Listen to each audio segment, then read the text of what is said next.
Kalau nak harapkan saya menari cara lain, takut nanti orang hilang fokus. Bila Bella mula main gitar? Semalam. Tanya soalan serius. Dia tak, bila you mula main gitar? Bila sekolah aku lupa lah. Serius ah? Tok, kaki, sorry. Tak, kaki dia panjang. Okay, minta maaf. Betul. So macam ni? Boleh. Okay. Tapi tak boleh pandang you. Pada depan. Saya pandang. Nanti saya tak boleh main. Gelak je. Sembang bohong bimbang. Boleh tak nyanyi main muzik je boleh tak?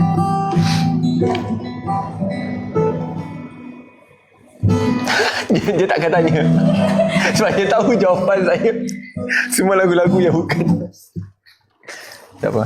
Tadi kita nampak ada Q yang dia tanya apa yang lagu saya nak main. Nak nyanyi lagu apa? Tak apa.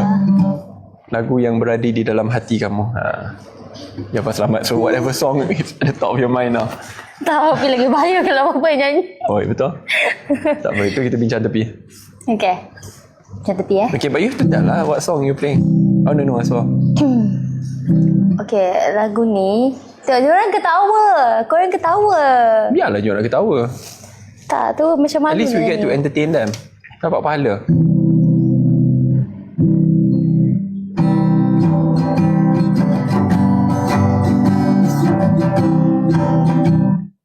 Boleh ke nak nyanyi dah? Cepatlah. Lagu apa?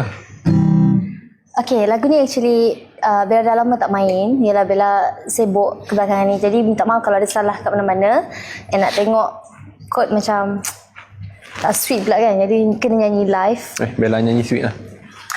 Dan lagu ni seriously my favourite song. Nampak ramai kata hampir ke situ. Tajuknya Wanita. Lagu ni sangat dekat di hati saya. Bella tak tahu lah kalau korang tahu ke tak. Tapi lagu daripada Datuk Sri Siti Nurhaliza. Minat dia tak? Siapa tak minat kan? Malaysian Sweetheart. And she's also very kind, humble and remarkably compassionate. Tahu tak ada banyak gambar orang samakan untuk Siti dengan Bella. Tapi Bella macam tak, sebab jauh lah.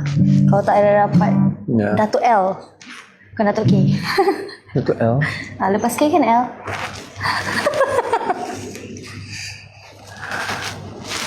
Okay, jangan marah. Okay, tu Bella just supaya okay, dah jangan marah. Teruskan. Ya, tak, memang speechless. Okay. Wow.